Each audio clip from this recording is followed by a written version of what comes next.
1, 2, 3, come on.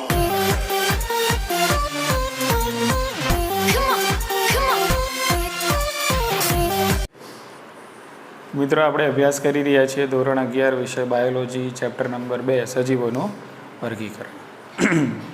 તેમાં આપણે અભ્યાસ કરીએ છીએ પ્રોટિસ્ટા સૃષ્ટિ. પ્રોટિસ્ટા સૃષ્ટિની અંદર આપણે એની સામાન્ય લાક્ષણિકતાઓ અને બે જે સમૂહો છે જેના નામ હતા ડાયનોફ્લેજેલેટ્સ અને ક્રાઇસોફાઇટ્સ એની વિસ્તૃતમાં ચર્ચા કરી. તો આજે આપણે અભ્યાસ કરીશું યુગ્લિનોઇડ, સ્લાઇમ મોલ્ડ અને પ્રજીવો વિશે. ઠીક છે, તો ચાલો હવે આપણે પહેલાં શરૂ કરીએ છીએ યુગ્લિનોઇડ્સ. તો જોઈએ કે ભાઈ યુગ્લિનોઇડ કયા પ્રકારના સજીવો છે, કઈ આની અંદર ચાવીરૂપ લાક્ષણિકતાઓ જોવા મળે છે, એની આપણે આમાં ચર્ચા કરીશું. બરાબર કે તો પહેલાં તો જોઈએ કે ભાઈ યુગ્લિનોઇડ આપણને ક્યાં જોવા મળે છે, એટલે કે એમનું નિવાસ સ્થાન ક્યાં છે. તો યુગ્લિનોઇડ મિત્રો આપણને જે રીતે ડાયનોફ્લેજેલેટ્સ, તો ડાયનોફ્લેજેલેટનું મુખ્ય સ્થાન હતું દરિયાઈ પાણી, તો એનાથી આમનું ઉલટું છે. જે સ્થાયી પાણી હોય, હવે સ્થાયી પાણી મીઠું હોય, કેવું હશે? મીઠું. તો એમનો જે વસવાટ છે મીઠા પાણીમાં આપણને જોવા મળે છે. તો યુગ્લિનોઇડ આપણને જોવા મળશે ક્યાં? સ્થાયી પાણી, સ્થાયી પાણીવાળો વિસ્તાર એટલે કે મીઠા પાણીમાં જોવા મળે છે. મીઠા પાણીમાં. ચાલો આટલી ખબર પડી ગઈ. વધીએ આગળ. હવે એમની કોષ દિવાલની વાત કરીએ. તો કેમ આપણે કોષ દિવાલની વાત કરવી પડે? કારણ કે કોષ દિવાલ હોતી જ નથી. આમાં કોષ દિવાલ હોતી નથી. તો પ્રશ્ન થાય કે ભાઈ કોષ દિવાલ નથી હોતી તો એના બદલામાં બીજું કંઈક હોવું જોઈએ. તો કોષ દિવાલની જગ્યાએ યુગ્લિનોઇડ જે સજીવો છે એની ફરતે પ્રોટીનનું આવરણ આવેલું હોય છે. બરાબર, અને એને છાદી તરીકે ઓળખવામાં આવે છે. શું કહીશું એને? છાદી. હા, ચાલો તો અહીંયા લખીશું મુખ્ય મુદ્દો એક, કોષ દિવાલ ધરાવતા નથી. તેઓ કોષ દિવાલ ધરાવતા નથી, પરંતુ તેના સ્થાને પ્રોટીનનું આવરણ ધરાવે છે. પ્રોટીનનું આવરણ ધરાવે છે, જેને છાદી કહે છે. જેને છાદીને અંગ્રેજીમાં કહેવાય પેલિકલ. પેલિકલ એટલે છાદી કહે છે. બોલો, મુદ્દામાં ખબર પડી ગઈ કે તેઓ શું ધરાવે છે? કોષ દિવાલ ધરાવતા નથી, પણ એની જગ્યાએ પ્રોટીનનું બનેલું આવરણ ધરાવે છે. અને આ પ્રોટીનના બનેલા આવરણને છાદી તરીકે એટલે કે પેલિકલ તરીકે ઓળખવામાં આવે છે. એટલે આમાંથી એવું પણ પૂછાય કે ભાઈ છાદી શાની બનેલી હોય? પ્રોટીનની. છાદીના બંધારણમાં શું હોય? પ્રોટીન હોય છે. ક્લિયર કે? ચલો, હવે આ જે છાદી છે એના લીધે શું થાય કે ભાઈ એમાં કોષ દિવાલ નથી અને છાદી છે, તેવું તો શું થતું હશે એના? તો છાદીના લીધે શું થાય? જે તે યુગ્લિનોઇડ હોય એનું શરીર નરમ થઈ જાય અને એ જેમ ઈચ્છે ને એમ એનું શરીર વળી શકે. બોલો, ખ્યાલ આવી ગયો? અને એટલા માટે એની અંદર કોષ દિવાલ આવેલી હોતી નથી. એટલે આપણે મુદ્દામાં લખીશું કે ભાઈ છાદીના લીધે જે તે યુગ્લિનોઇડ છે એનું શરીર નરમ બને છે, અને જે તે નરમ બને છે એને વળી શકે છે, એટલે કે ફ્લેક્સિબલ થાય. કેવું થાય છે? ફ્લેક્સિબલ. બરાબર, અને એનું કારણ શું છે? છાદી. બરાબર, ઓકે. તો અહીંયા આપણે લખીશું છાદીના કારણે તેમનું શરીર વળી શકે તેવું નરમ બને છે. વળી શકે તેવું નરમ બને છે. જો અહીંયા તમે છાદીના જગ્યાએ કદાચ કોષ દિવાલ રાખતા તો કોષ દિવાલ તો કેવી હોય? અક્કડ હોય, સખત હોય. બરાબર ને? તો એનું શરીર છે, ફ્લેક્સિબિલિટી એના શરીરમાં જોવા મળે નહીં. એટલે એના શરીરમાં ફ્લેક્સિબિલિટી જોવા મળે એના કારણે એમાં આવેલું હોય છે છાદી, કે જે પ્રોટીનનું આવરણ છે. ચલો હવે વાત કરીએ આપણે પોષણની વાત કરીએ. બરાબર, તો પોષણની દ્રષ્ટિએ કેવા હોય છે યુગ્લિનોઇડ? કે તો અહીંયા હું નાનકડો મુદ્દો અહીંયા લખું છું, એક નાનકડું ટાઇટલ આપું છું, પોષણ કે તો બહુ સરસ મજાની વાત કરી છે પોષણમાં. તો સમજાયું છે આપણને કે ભાઈ યુગ્લિનોઇડ છે એ એવા સજીવો છે કે એમને જ્યાં સુધી પ્રકાશ સંશ્લેષણ મળશે ને ત્યાં સુધી છે એ પ્રકાશ સંશ્લેષણથી ખોરાક મેળવશે. બરાબર, એટલે કે જ્યાં સુધી એમને સૂર્યપ્રકાશ મળતો રહેશે ત્યાં સુધી પ્રકાશ સંશ્લેષણ કરશે. બરાબર, અને કદાચ એવું બને કે ભાઈ સૂર્યપ્રકાશ હવે મળવાનો બંધ થઈ ગયો છે તો પછી શું કરે? તો પછી એના કરતાં જે નાના નાના જે સજીવો હોય ને, બરાબર, એનું ભક્ષણ કરે અને પરપોષી તરીકે પોતાનું જીવન ગુજારે છે. આટલી વસ્તુ ખબર પડી? એટલે મતલબ શું થયો કે આ સજીવો એવા છે કે જ્યાં સુધી સૂર્યપ્રકાશ મળશે ત્યાં સુધી પ્રકાશ સંશ્લેષણ કરશે, અને જ્યારે સૂર્યપ્રકાશ નહીં મળે ત્યારે એ પોતાના કરતાં નાના સજીવો છે એમનું ભક્ષણ કરે છે અને પરપોષી તરીકે પોતાનું જીવન ગુજારે છે. આટલી ખબર પડી ગઈ? ઓકે. તો અહીંયા પોષણમાં લખીશું પ્રકાશ સંશ્લેષણ કેમ કરી શકે છે. તો એમની અંદર ઉચ્ચ કક્ષાની વનસ્પતિમાં જે રંજક દ્રવ્યો જોવા મળે છે એવા જ રંજક દ્રવ્યો આપણને ક્યાં જોવા મળશે? યુગ્લિનોઇડમાં પણ જોવા મળે છે. બરાબર, તો અહીંયા લખીશું પહેલાં તેઓ ઉચ્ચ કક્ષાની વનસ્પતિમાં જોવા મળતા રંજક દ્રવ્યો ધરાવે છે. પછી પોષણમાં બીજો મુદ્દો લખીશું આપણે કે તેમને સૂર્યપ્રકાશ મળે છે ત્યાં સુધી પ્રકાશ સંશ્લેષણ કરે છે. એટલે જ્યાં સુધી સૂર્યપ્રકાશ મળે છે ત્યાં સુધી પ્રકાશ સંશ્લેષણ કરે છે. પ્રકાશ સંશ્લેષણ કરે છે. હવે સૂર્યપ્રકાશ જ્યારે ના મળે ત્યારે શું થાય? ત્યારે એના કરતાં નાના જે સજીવો છે એમનું ભક્ષણ કરે છે. એટલે અહીંયા લખીશું આપણે સૂર્યપ્રકાશની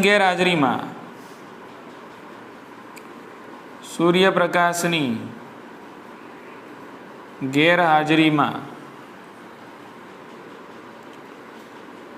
તેમના કરતાં નાના સજીવોનું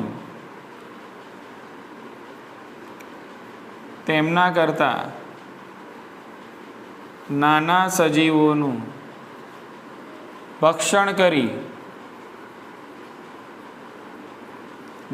કરી પરપોષી તરીકે જીવન ગુજારે છે.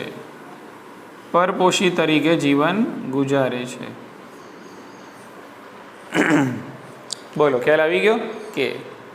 અને છેલ્લી એની રચનામાં લખીશું એની કશા વિશે કે ભાઈ યુગ્લિનોઇડ છે એ કશાની દ્રષ્ટિએ બે કશાઓ ધરાવે છે. યુગ્લિનોઇડ કશાધારી છે. હા, તેઓ કશાધારી છે. કેટલી કશા ધરાવે છે? તો તેઓ બે કશા ધરાવે છે. કે થોડી ઘણી આકૃતિ દોરીને આપણે સમજવાનો પ્રયત્ન કરીશું. ચલો, માની લો કે આ છે યુગ્લિનોઇડ. શું છે આ? યુગ્લિનોઇડ. તો એની આ જે બહારની તમને દિવાલ દેખાય છે અસલમાં કોષ દિવાલ છે નહીં, એ છે છાદી. એ શું છે? છાદી છે. બરાબર કે? અને અહીંયા આ જે ખાંચ તમને જોવા મળે છે ત્યાં આવેલી હોય છે એક કશા, અને એ જ રીતે એક બીજી કશા આપણને અહીંયા જોવા મળે છે. એટલે બે કશાઓ છે અને આ બંને કશાઓ જુઓ ઉપરના ભાગમાં છે, એટલે તમે લખી શકો કે આ બંને કશાઓ છે અગ્રસ્થ. બંને કશાઓ કેવી છે? અગ્રસ્થ છે. હા, અને બીજી તમે જોઈ શકો છો બંને કશાઓ સરખી નથી, એટલે તમે લખી શકો છો અસમાન. કશા કેવી છે? અસમાન છે. કઈ રીતે કીધું અસમાન છે? તો એક લાંબી અને એક ટૂંકી જોવા મળે છે. તો એક કશા છે લાંબી,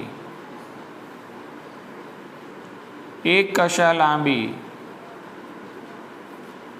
જ્યારે બીજી કશા ટૂંકી જોવા મળે છે. બસ આટલું જ યાદ રાખવાનું છે. શામાં? યુગ્લિનોઇડમાં. યુગ્લિનોઇડનો નિબંધ અહીંયા પૂરો થઈ ગયો છે ને? ઇઝી એકદમ. મુખ્ય સમાચાર જોઈ લઈએ. યુગ્લિનોઇડનું નિવાસસ્થાન શું છે? સ્થાયી પાણી. સ્થાયી પાણી ઓલવેઝ મીઠું જ હોય. બરાબર ને? એટલે મીઠા પાણી આમનું નિવાસસ્થાન છે મેઇન. કોષ દિવાલ ના, કોષ દિવાલ હોય નહીં, એની અંદર એની જગ્યાએ પ્રોટીનનું આવરણ હોય છે, એને આપણે કહીશું છાદી, અંગ્રેજીમાં પેલિકલ કહેવાય. છાદીના કારણે એમના શરીરને ફ્લેક્સિબિલિટી મળે, એમનું શરીર નરમ બને, બરાબર? એ જે રીતે વાળવા ઈચ્છે એ રીતે એમનું શરીર છે વળી શકે છે. પોષણની દ્રષ્ટિએ તો સૂર્યપ્રકાશ જ્યાં સુધી મળશે ત્યાં સુધી એ પ્રકાશ સંશ્લેષણ કરશે, અને નહીં મળે તો એ નાના સજીવો છે એનું ભક્ષણ કરીને પોતાનું જીવન ગુજારે છે, બરાબર? ઓકે.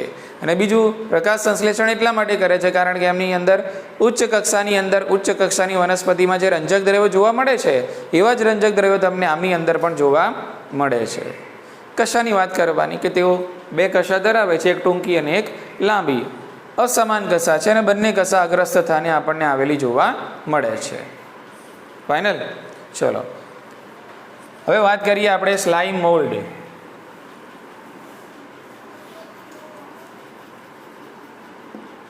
તો અહીંયા આપણે લખીશું હવે સ્લાઇમ મોલ્ડ.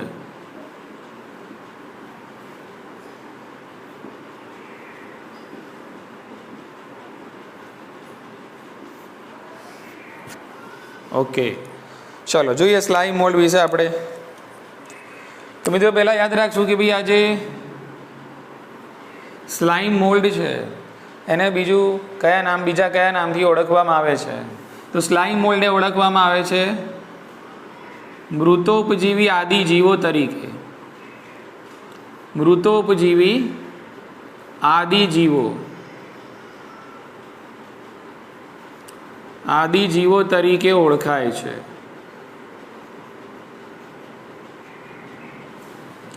બોલો, ખ્યાલ આવ્યો કે? તો તેઓ મૃતોપજીવી આદિ જીવો તરીકે ઓળખાય છે.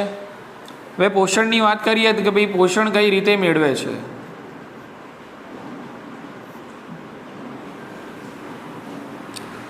તો અહીંયા તમે લખી દીધું, જુઓ, મૃતોપજીવી આદિ જીવો છે, એનો મતલબ એમ કે પોષણ છે મૃત વનસ્પતિ અને પ્રાણીઓમાંથી મેળવતા હશે, બરાબર ને? ઓકે. એટલે અહીંયા પોષણની દ્રષ્ટિએ કંઈક એવું છે, સમજી લો કે મારી જોડે એક વનસ્પતિ છે, બરાબર? અને આ વનસ્પતિ સડી ગયેલી છે અથવા તો સડી રહેલી છે. તો આ સડી રહેલી વનસ્પતિની જે ડાળીઓ છે, સડી રહેલી જે વનસ્પતિ છે એના જે પર્ણો છે અને એની અંદર રહેલા, એટલે કે સડી ગયેલા જે કાર્બનિક પદાર્થો છે એ કાર્બનિક પદાર્થોનું ગ્રહણ કરે છે અને પોતાનું પોષણ મેળવે છે. બોલો, ખ્યાલ આવી ગયો? એટલે કે સડતી વનસ્પતિની શાખાઓ, સડતા વનસ્પતિના પર્ણો અને એની અંદર રહેલા સડતા કાર્બનિક પદાર્થો છે, બરાબર? ઓકે. એનો ઉપયોગ કરે છે અને પોતાનું પોષણ મેળવે છે. ઠીક છે? તો અહીંયા લખીશું મુદ્દો પોષણની દ્રષ્ટિએ આપણે, બરાબર? કે તેઓ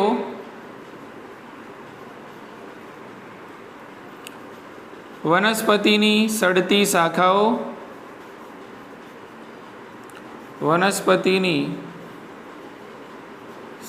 શાખાઓ, ડાળીઓ અને પર્ણોમાં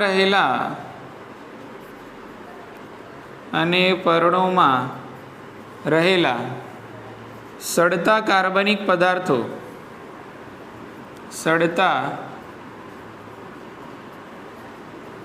કાર્બનિક પદાર્થોનો ઉપયોગ કરે છે.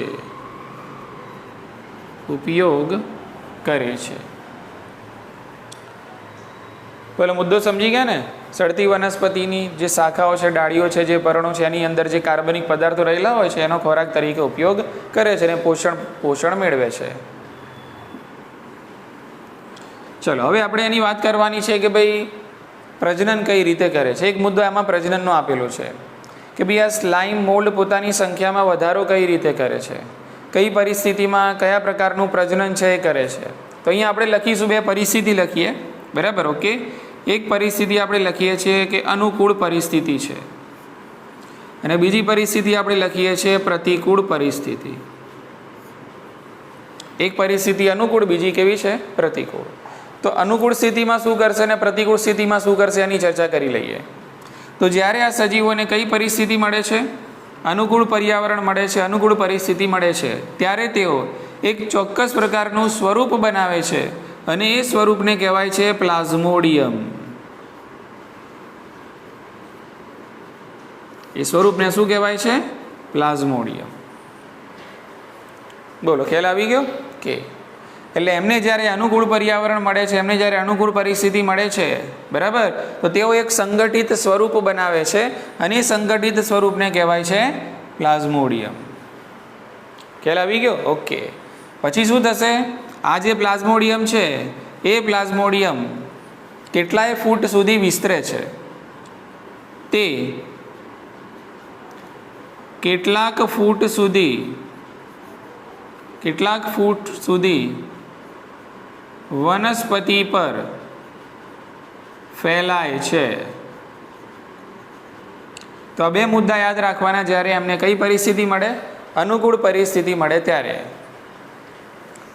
તો સંગઠિત થઈને પ્લાઝ્મોડિયમનું સ્વરૂપ ધારણ કરે છે અને આ પછી કેટલાય ફૂટ સુધી વનસ્પતિ છે એની સપાટી ઉપર પ્રસરે છે, ફેલાય છે. પણ પ્રશ્ન એ છે કે ભાઈ હવે પ્રતિકૂળ પરિસ્થિતિ આવી તો હવે શું થશે? તો પ્રતિકૂળ પરિસ્થિતિ આવે તો આ જે પ્લાઝ્મોડિયમ છે એનું વિભેદન થાય. પ્લાઝ્મોડિયમ છે એનું શું થશે? વિભેદન થશે, બરાબર. અને વિભેદન થવાના કારણે નાના નાના બીજાણુઓ છે એની અંદર એ રૂપાંતરણ પામે છે અને એ બીજાણુઓ આપણને ફળકાય ઉપર જોવા મળે છે. ખ્યાલ આવી ગયો? ઓકે. તમને બુકની અંદર આની આકૃતિ આપેલી છે સ્લાઇમ મોલ્ડની. તમને કંઈક બુકની અંદર આ સ્લાઇમ મોલ્ડની આકૃતિ કંઈક આ રીતે આપેલી છે, બહુ સરળ આકૃતિ છે, બરાબર. ઓકે. એની અંદર તમને આ પ્રકારના નાના નાના ડોટ કરીને દર્શાવેલું છે. આટલી ખબર પડી ગઈ? તો સમજી લો કે આ જે આખું સ્વરૂપ છે આ કહેવાય પ્લાઝ્મોડિયમ. કયું કહેવાશે? પ્લાઝ્મોડિયમ. ખ્યાલ આવી ગયો? ઓકે. તો અનુકૂળ પરિસ્થિતિમાં આ રીતે સંગઠિત થઈને પ્લાઝ્મોડિયમનું સ્વરૂપ ધારણ કરે પછી આ વસ્તુ આમ ફેલાશે. આ સ્વરૂપ કેવું થશે? આમ ફેલાશે વનસ્પતિ ઉપર. શું મેળવવા માટે? પોષણ મેળવવા માટે. ખ્યાલ આવી ગયો? પરંતુ જ્યારે પ્રતિકૂળ પરિસ્થિતિ હોય ત્યારે આ પ્લાઝ્મોડિયમ છે એનું વિભેદન થઈ જાય. પ્લાઝ્મોડિયમ છે એનું શું થઈ જાય? વિભેદન થઈ જાય. ઓકે. તો સમજી લો કે આ પ્લાઝ્મોડિયમ છે, આપણે એનું વિભેદન કરીએ છીએ, બરાબર. ઓકે. તો આ પ્લાઝ્મોડિયમનું અહીંયા થઈ જાય છે વિભેદન, બરાબર. પ્લાઝ્મોડિયમનું વિભેદન થશે. વિભેદન થવાના કારણે અહીંયા એના ટોચના ભાગે આ રીતે નાના નાના બીજાણુઓ આપણને જોવા મળે છે અને બીજાણુઓ ધરાવતી આ જે રચના બની, બરાબર, આને કહેવાય ફળકાય. શું કહેવાશે? ફળકાય, બરાબર. કે તો પ્રતિકૂળ પરિસ્થિતિમાં પહેલાં આપણે લખીશું પ્લાઝ્મોડિયમ વિભેદન પામે છે. પ્લાઝ્મોડિયમ વિભેદિત થાય છે, બરાબર. અને ટોચના ભાગે બીજાણુઓ ધરાવતી ફળકાય બનાવે છે. ટોચના ભાગે બીજાણુઓ ધરાવતી ફળકાય, જેને અંગ્રેજીમાં કીધું છે ફ્રૂટિંગ બોડી. ફળકાય એટલે કે ફ્રૂટિંગ બોડી ધરાવતી ફળકાય જેવી રચના બનાવે છે.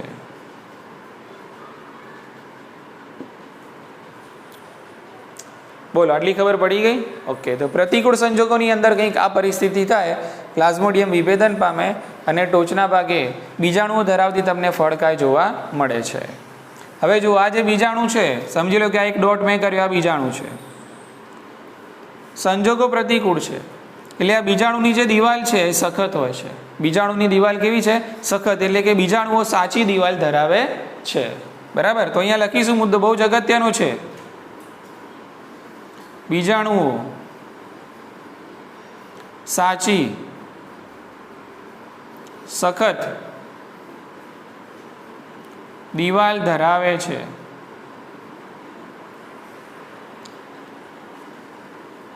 હવે સાચી અને સખત દિવાલના કારણે શું થશે? તો તે પ્રતિકાર આપે છે. આ દિવાલ આપશે પ્રતિકાર. તે પ્રતિકાર આપે છે. એનો મતલબ એમ કે પ્રતિકૂળ સંજોગો સામે ટકી રહેવા, પ્રતિકૂળ પરિસ્થિતિ સામે ટકી રહેવા માટે છે એ સક્ષમ છે. ખ્યાલ આવી ગયો?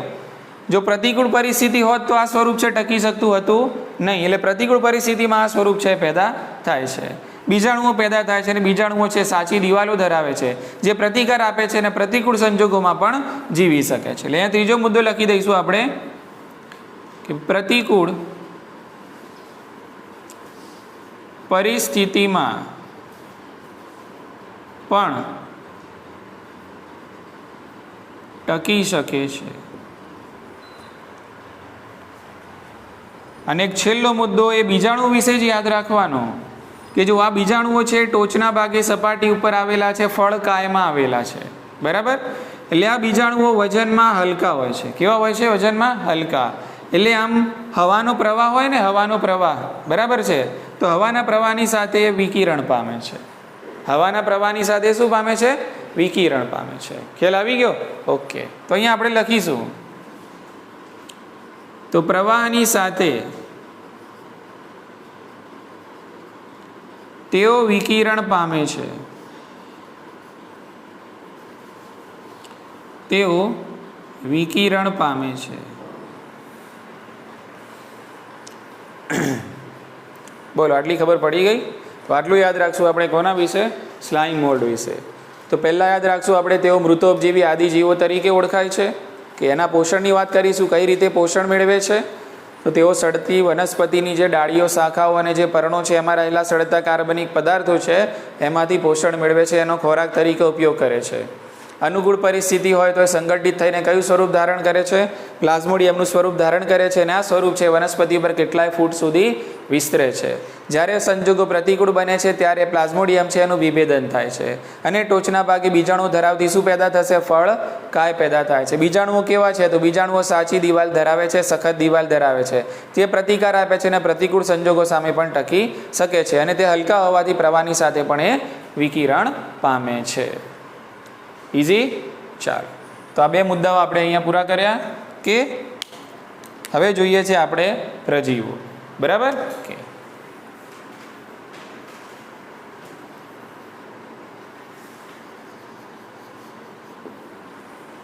તો અહીંયા આપણે ટાઇટલ આપીશું પ્રજીવો.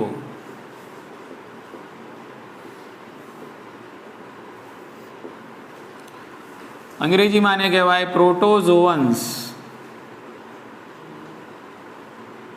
એને કહેવાય છે પ્રોટોઝોઅન્સ. બોલો, ખ્યાલ આવી ગયો? કે તો પહેલાં જ લખીશું કે ભાઈ આ પ્રજીવો, તેમનું નિવાસસ્થાન લખી દઈએ કે ભાઈ તેઓ જલજ છે. તેઓ કેવા છે? જલજ છે. બીજું આમની તારીફમાં આપણે લખીશું કે પ્રજીવો વિષમપોષીઓ છે.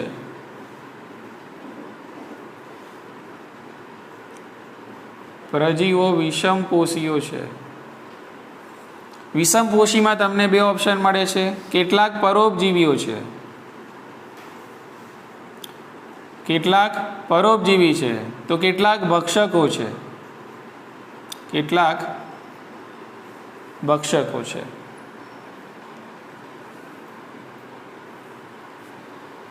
ખ્યાલ આવી ગયો? ઓકે.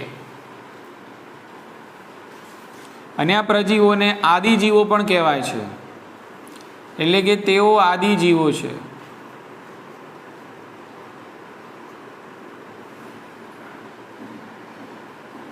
અને બીજી સૃષ્ટિના સભ્યો સાથે સંબંધો ધરાવે છે, અને બીજી સૃષ્ટિના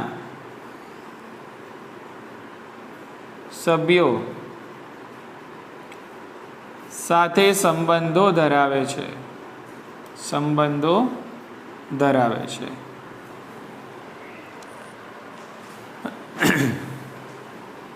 તો આટલું આપણે પહેલાં યાદ રાખશું. કોના ઇન્ટ્રોડક્શનમાં? પ્રજીવોના ઇન્ટ્રોડક્શનમાં. બરાબર? કે તેઓ સામાન્ય રીતે જલજ નિવાસ સ્થાનોમાં રહે છે, વિષમપોષીઓ કહેવાય છે, પરોપજીવી છે, અને મોટા કેટલાક પરોપજીવી છે તો કેટલાક ભક્ષકો છે. તેઓને આદિજીવો પણ માનવામાં આવે છે. બરાબર? અને તેઓ બીજી જે સૃષ્ટિઓ છે, સમજી લો કે ફૂગ સૃષ્ટિ છે, વનસ્પતિ સૃષ્ટિ છે, પ્રાણી સૃષ્ટિ છે, બરાબર, તો એમની એક જોડતી કડી, એમની એક સંબંધિત કડી માનવામાં આવે છે. ઠીક છે? હવે પ્રજીવોને ટોટલ 4 સમૂહોમાં વિભાજિત કરવામાં આવે છે. પ્રજીવોને પણ પાછા કેટલા સમૂહોમાં? 4. એટલે 4 પ્રકારના પ્રજીવો આપણને જોવા મળે છે. તો અહીંયા મુદ્દો લખીશું, તેઓને 4 સમૂહમાં વહેંચાય છે. તેઓને 4 સમૂહોમાં વહેંચાય છે. બરાબર. તો એ 4 સમૂહો કયા કયા છે તો આપણે એના નામ લખી લઈશું અહીંયા. બરાબર. ઓકે. તો એક પ્રજીવો છે એને કહેવાય અમીબા સમ પ્રજીવો. અમીબા સમ પ્રજીવો. બીજા છે કશાધારી પ્રજીવો. કશાધારી પ્રજીવો. ત્રીજા નંબરમાં આવશે પક્ષમધારી પ્રજીવો. પક્ષમધારી પ્રજીવો. અને છેલ્લા નંબરમાં આવશે બીજાણુધારી. બીજાણુધારી પ્રજીવો. બોલો ખ્યાલ આવી ગયો. તો પ્રજીવોને પણ કેટલા સમૂહોમાં? 4 અલગ અલગ સમૂહોમાં વિભાજિત કરવામાં આવે છે. અમીબા સમ પ્રજીવો, કશાધારી પ્રજીવો, પક્ષમધારી પ્રજીવો અને બીજાણુધારી પ્રજીવો. ખ્યાલ આવી ગયો. ઓકે, ચાલો હવે પહેલાં આપણે વાત કરીએ અમીબા સમ પ્રજીવો. બરાબર. તો એનો અહીંયા આપણે ટાઇટલ આપી દઈશું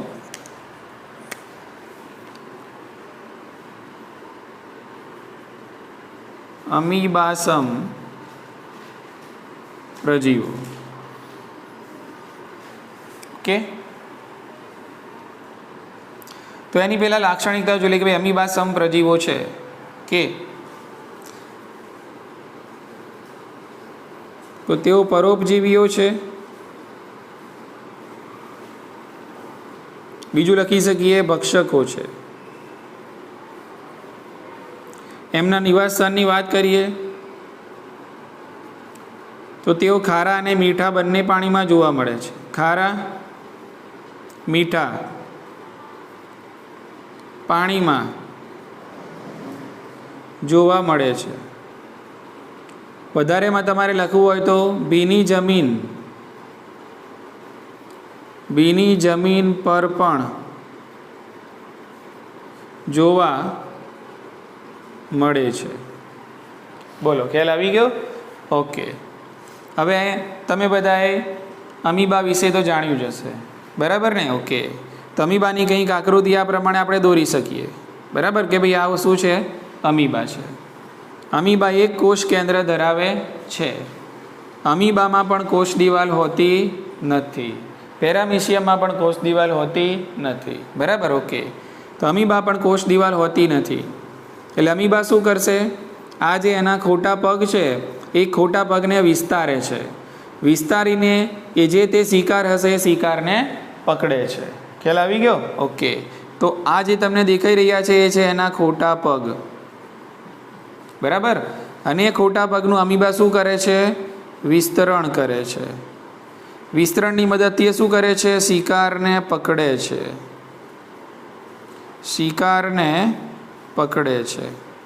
ખ્યાલ આવી ગયો. એટલે આને કર્યું કહેવાય ભક્ષણ. અમીબાએ શું કર્યું કહેવાય? ભક્ષણ કર્યું કહેવાય. ખ્યાલ આવી ગયો કે અને ક્યારના આપણે બોલીએ છીએ તો આ ઉદાહરણ થઈ ગયું તમારું અમીબા. ઠીક છે. ચાલો એ જ રીતે અમીબા સમ પ્રજીવની અંદર જોઈએ કે ભાઈ કેટલાક ખારા પાણીમાં પણ જોવા મળે છે. અને ખારા પાણીમાં જે જોવા મળે છે એ પોતાની જે કોષ દિવાલ એટલે કે પોતાની જે કોષ દિવાલની બહારની સપાટી છે એના ઉપર સિલિકાનું આવરણ ધરાવે છે. બરાબર. ઓકે. તો અહીંયા લખીશું તેમાંના ખારા પાણીમાં જોવા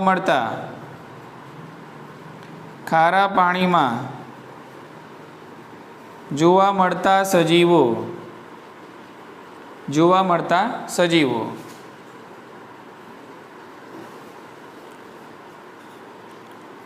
સિલિકાનું આવરણ ધરાવે છે. સિલિકાનું આવરણ ધરાવે છે. એમાં ઉદાહરણ લખી દઈશું આપણે. બરાબર. અને તેઓ પરોપજીવીઓ છે. તેઓ પરોપજીવીઓ છે.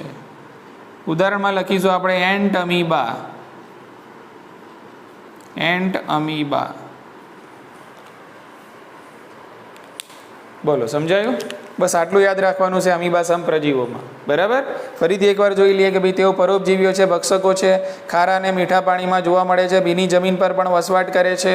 દાખલા તરીકે અમીબા. તો અમીબા પોતાના જે ખોટા પગ છે એના દ્વારા હલનચલનને પ્રચલન કરે છે અને વિસ્તારે છે જેના કારણે શિકારને પકડી શકે.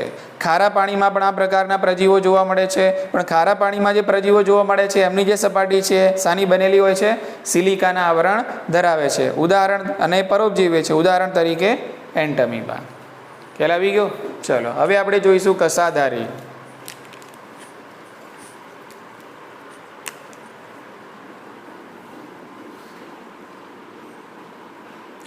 તો બોર્ડમાં અહીંયા જગ્યા છે તો અહીંયા પૂરું કરીએ. બરાબર કે આઈ હોપ કે કેમેરામાં દેખાય છે નીચેનો ભાગ?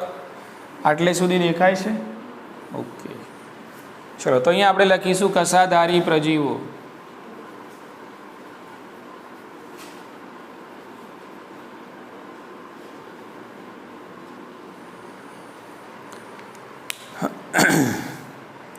તો કસાધારી પ્રજીવોની પ્રકૃતિ શું છે?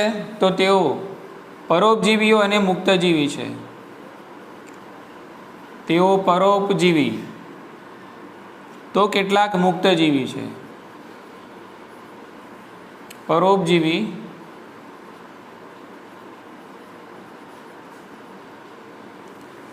મુક્તજીવી છે. હવે કસાધારી કહે છે કેમ? કારણ કે તેઓ કસા ધરાવે છે. તેઓ કશા ધરાવે છે. એના પરથી મુદ્દો બનાવીશું. સમજી લો કે આપણે અહીંયા પહેલાં લખ્યું કે ભાઈ તેઓ પરોપજીવીઓ છે, તો ઓબ્વિયસ છે કે ભાઈ કોઈના શરીરની અંદર જતા હશે અને એમાંથી પોષણ મેળવતા હશે. બરાબર? ઓકે. તો ખાસ કરીને આમાંથી જે પૂછાય છે મુદ્દો શું છે કે ઊંઘની બીમારી પેદા કરવાની, એટલે કે ઊંઘની બીમારી જે પેદા થાય છે, ઊંઘની બીમારી પેદા કરવા પાછળ જવાબદાર છે આ કશાધારી પ્રજીવો, અને એનું નામ છે ટ્રાયપેનોસોમા. શું નામ છે? ટ્રાયપેનોસોમા. બરાબર? ઓકે. તો અહીંયા લખી શકીએ છીએ કે ભાઈ તેઓ પરોપજીવીઓ તરીકે ઊંઘની બીમારી પેદા કરે છે. ઊંઘની બીમારી પેદા કરે છે. ઉદાહરણમાં લખીશું ટ્રાયપેનોસોમા. ટ્રાયપેનોસોમા. બોલો, આટલી ખબર પડી ગઈ? બસ આટલું જ યાદ રાખવાનું છે કસામાં, કસાધારી પ્રજીવોમાં, કે ભાઈ તેઓ કસા ધરાવે છે, તેઓ પરોપજીવી છે, મુક્તજીવી છે. બરાબર? અને પરોપજીવીઓ તરીકે ઊંઘની બીમારી પેદા કરે છે. ઉદાહરણ લખી દેવાનું ટ્રાયપેનોસોમા. એટલે આખા મુદ્દાનો પંચ આ છે. આટલું પૂછાય છે ખાસ કરીને નીટની અંદર કે ભાઈ ઊંઘની બીમારી પેદા કરતા પ્રજીવોનું નામ એટલે કે ટ્રાયપેનોસોમા. ક્લિયર છે? ચાલો હવે આપણે વધીએ કયા? પક્ષમધારી પ્રજીવો. તો એના વિશે આપણે અહીંયા સમજીશું.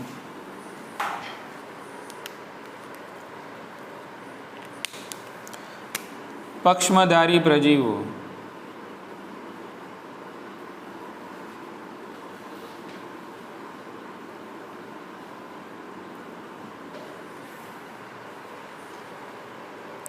પક્ષમધારી કેમ કીધા? તો ઓબ્વિયસ છે કે પક્ષમધારી કીધા કેમ કે તેઓ પક્ષમો ધરાવે છે. પક્ષમો હજારોની સંખ્યામાં ધરાવે છે. હજારોની સંખ્યામાં ધરાવે છે. અને બહુ સરસ મજાનું ઉદાહરણ ક્યાંય આપણે જોવા જવાનું નથી. પેરામીશિયમ. પેરામીશિયમ. બરાબર? તો પેરામીશિયમ એનું ઉદાહરણ છે. કે પેરામીશિયમની આછી પાતળી આકૃતિ દોરીને આપણે સમજવાનો પ્રયત્ન કરીએ કે પેરામીશિયમની આકૃતિ કંઈક આ રીતે આગળ વધે છે. આપણે બધાએ જોયેલું છે.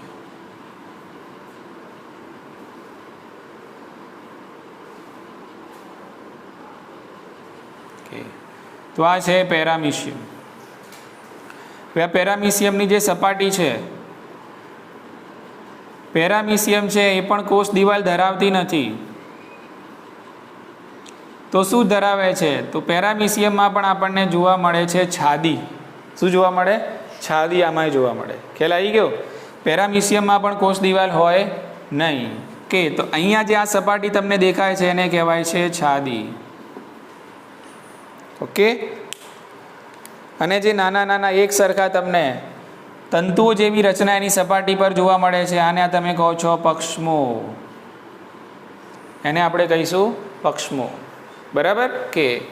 અને આ પક્ષમો છે પાણીની અંદર હલેસાની માફક કાર્ય કરે છે, હલેસાની જેમ કાર્ય કરે છે અને સક્રિય હલનચલન પ્રેરે છે,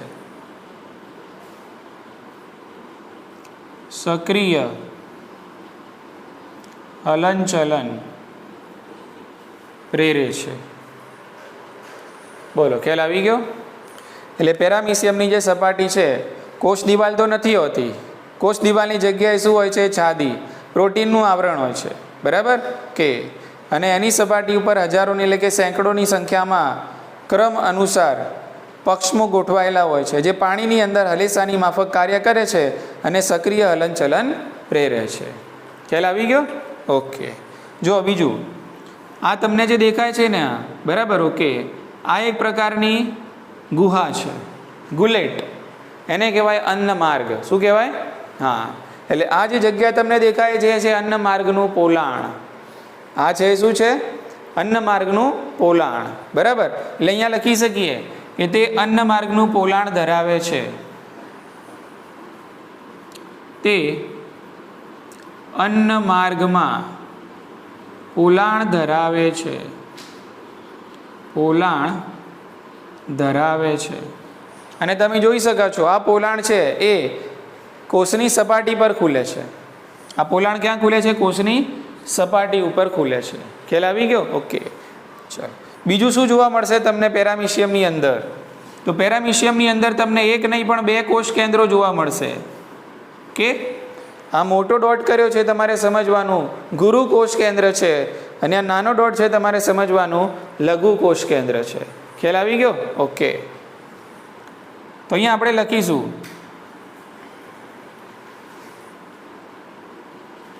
તે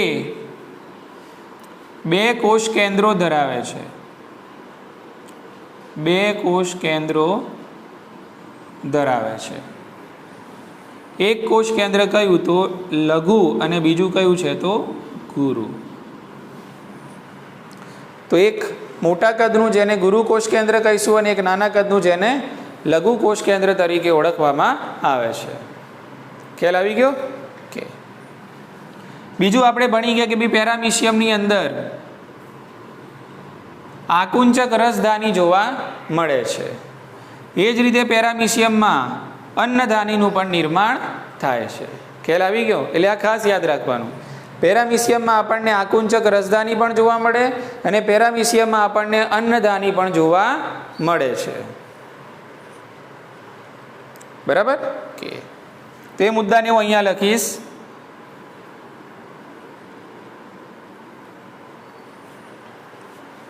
બરાબર. તે આકુંચક રસધાની તથા અન્નધાની ધરાવે છે. બોલો ખ્યાલ આવી ગયો? ઓકે. હવે આ તો છે જલીય. કેવું છે? જલીય છે, તમને પાણીમાં જોવા મળશે. એટલે આ પક્ષમાં જે આવેલા છે એના સક્રિય હલનચલન દ્વારા એ આગળ વધશે, બરાબર. તો આ પ્રકારના હલનચલનના કારણે આ જે તમને અન્ન માર્ગનું પોલાણ દેખાય છે, આ પોલાણની અંદર પાણીની સાથે સાથે ખોરાકનું પણ વહન થતું હોય છે. પાણીની સાથે સાથે ખોરાકનું પણ એની અંદર વહન થતું હોય છે, બરાબર. તો આટલું આપણે યાદ રાખવાનું છે. શાની અંદર? પક્ષમધારી પ્રજીવો. મુદ્દા બહુ સરળ છે, ફરીથી કહી દઉં. જુઓ, પક્ષમધારી કેમ કહેવાય? કારણ કે એની સપાટી પર આપણને હજારોની સંખ્યામાં પક્ષમો જોવા મળે છે. એક સારામાં સારું ઉદાહરણ પક્ષમધારી સજીવને સમજવા માટે કયું છે? પેરામિશિયમ છે, બરાબર ઓકે. એની આપણે રચના થોડી આછી પાતળી રચના સમજ્યા. ખ્યાલ આવી કે બધા મુદ્દા ઇમ્પોર્ટન્ટ છે, બરાબર. પેરામિશિયમમાં કોષ દિવાલ હોતી નથી, એની જગ્યાએ પેરામિશિયમ બહારની સપાટીએ છાદી ધરાવે છે, બરાબર ઓકે. બે કોષ કેન્દ્રો આવેલા હોય છે, એક ગુરુ અને એક લઘુ કોષ કેન્દ્ર, બરાબર. આકુંચક રસધાની પણ હોય છે, અને એની અંદર અન્નધાની પણ આવેલી હોય છે. ખ્યાલ આવી ગયો? ઓકે.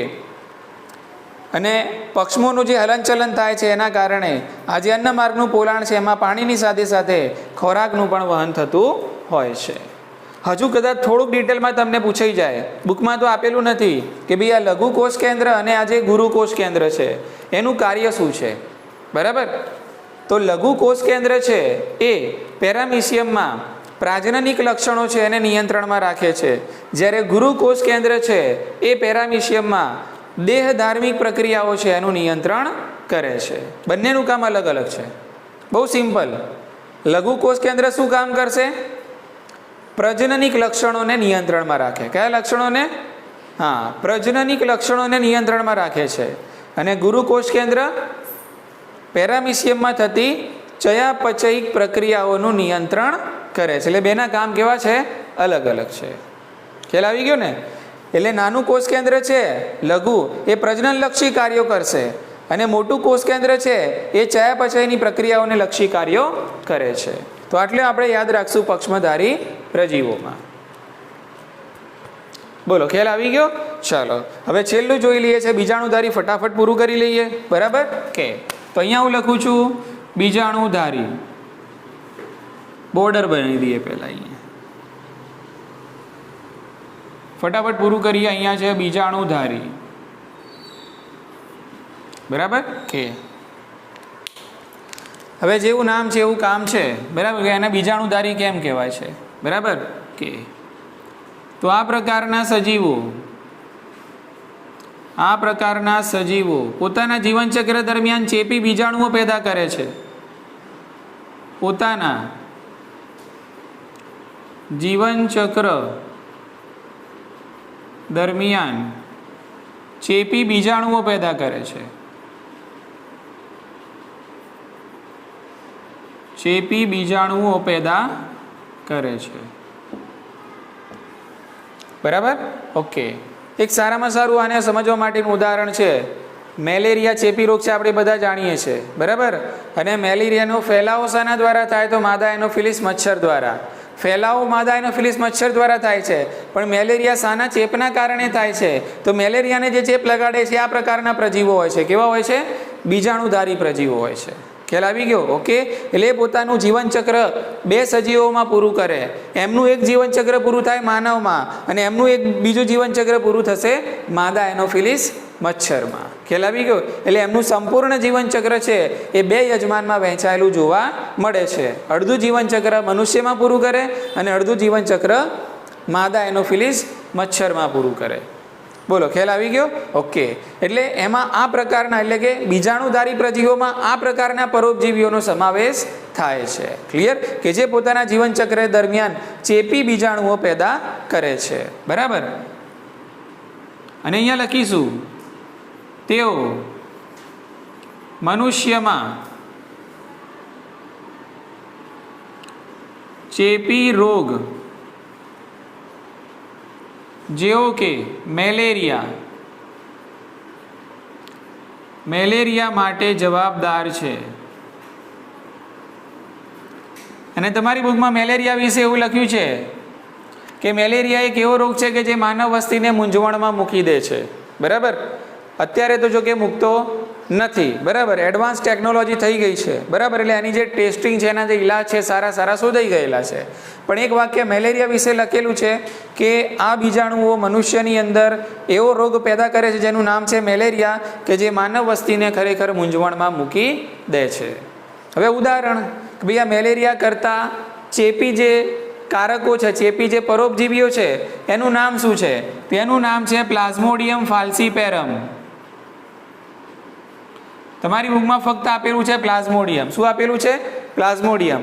પ્લાઝ્મોડિયમ પ્રજાતિનું નામ છે, બરાબર? તો આખું જે સજીવ છે એનું નામ છે પ્લાઝ્મોડિયમ ફાલ્સીપેરમ. Plasmodium falciparum. ખ્યાલ આવી ગયો? કે એટલે પ્લાઝ્મોડિયમ આ પ્રકારનો બીજાણુધારી પ્રજીવ છે કે જે પોતાના જીવનચક્ર દરમિયાન ચેપી બીજાણુઓ પેદા કરે છે, જે મનુષ્યની અંદર મૂંઝવણમાં મૂકી દે તેવો મેલેરિયાનો રોગ પેદા કરે છે. ખ્યાલ આવી ગયો? ઓકે. એટલે આ પ્લાઝ્મોડિયમ જે પ્રજીવ છે એ ક્યાંથી પોષણ મેળવશે? તમારા શરીરમાં જઈને પોષણ મેળવે છે. તમારા યકૃત કોષોમાં દાખલ થાય અને ખોરાક મેળવે, તમારા રક્તકણોમાં દાખલ થાય અને ખોરાક મેળવે, અને શરીરની અંદર ઝેર મુક્ત કરે છે, જેના કારણે મેલેરિયાના લક્ષણો આપણને જોવા મળે છે. ખ્યાલ આવી ગયો? ઓકે, અહીંયા તો એક જ નામ લખ્યું છે, હું બીજા 4 નામ લખી દઉં છું, અહીંયા ધ્યાન રાખજો, બરાબર? ઓકે, પ્લાઝ્મોડિયમ સેમ રહેશે કારણ કે પ્લાઝ્મોડિયમ પ્રજાતિ છે, તો પ્લાઝ્મોડિયમ ફાલ્સીપેરમના કારણે પણ મેલેરિયા થાય છે. બીજો કદાચ પ્રશ્ન પૂછાય તો તમે લખી શકો છો પ્લાઝ્મોડિયમ મેલેરી. ત્રીજું લખી શકો છો પ્લાઝ્મોડિયમ ઓવેલ અને પ્લાઝ્મોડિયમ વાઇવેક્સ.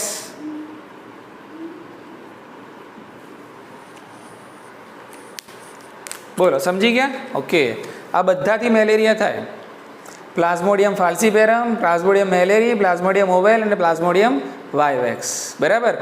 પ્લાઝ્મોડિયમ પ્રજાતિનું નામ છે અને એની 4 અલગ અલગ જાતિઓ કે જેના ચેપના કારણે મનુષ્યની અંદર શું થાય છે? મેલેરિયા થાય છે. બરાબર? અને એમાં સૌથી મસ્તીખોર કયો? તો સૌથી મસ્તીખોર છે પ્લાઝ્મોડિયમ ફાલ્સીપેરમ, જેના કારણે જીવલેર મેલેરિયા પેદા થાય છે. હવે તમે એમ કહો સર, આ મનુષ્યની અંદર મેલેરિયા પેદા કરે છે તો માદા એનોફિલિસ મચ્છરમાં મેલેરિયા ના થાય? મનુષ્યમાં શું પેદા કરે છે? આ મેલેરિયા પેદા કરે છે. તો માદા એનોફિલિસ મચ્છરની અંદર મેલેરિયા પેદા ના થાય? તો ના, માદા એનોફિલિસ મચ્છરમાં મેલેરિયા પેદા થતો નથી. કેમ? કારણ કે માદા એનોફિલિસ મચ્છરમાં આ જે પરોપજીવીઓ છે એ એની લાળ ગ્રંથિમાં રહે છે. ક્યાં રહે છે? એની લાળ ગ્રંથિમાં સંગ્રહ થાય છે. એ મચ્છરના સિસ્ટેમિક સર્ક્યુલેશન્સ એટલે કે એ મચ્છરનું જે લોહી છે એમાં જતા નથી. એ મચ્છરનું જે રુધિર છે એમાં પરોપજીવો પ્રવેશ કરતા નથી. ખ્યાલ આવી ગયો? અને એટલા માટે મચ્છરને માદા એનોફિલિસ મચ્છરને મેલેરિયા થતો નથી. તો આટલું આપણે યાદ રાખશું. કોની અંદર? બીજાણુધારી પ્રજીવોમાં. તો પ્રજીવોવાળો મુદ્દો આપણે પૂરો કર્યો. એની અંદર આપણે જોયું કે 4 અલગ અલગ પ્રકારના પ્રજીવોને પણ અલગ અલગ 4 સમૂહોની અંદર વિભાજિત કરવામાં આવે છે. દરેકે દરેકની આપણે લાક્ષણિકતાઓ અને ઉદાહરણ સાથે અભ્યાસ કર્યો. બોલો, કોઈ ડાઉટ તમને આમાં? ઓકે, તો અહીંયા આપણે પૂરું કરીએ છીએ સૃષ્ટિ, જેનું નામ હતું પ્રોટિસ્ટા. જી.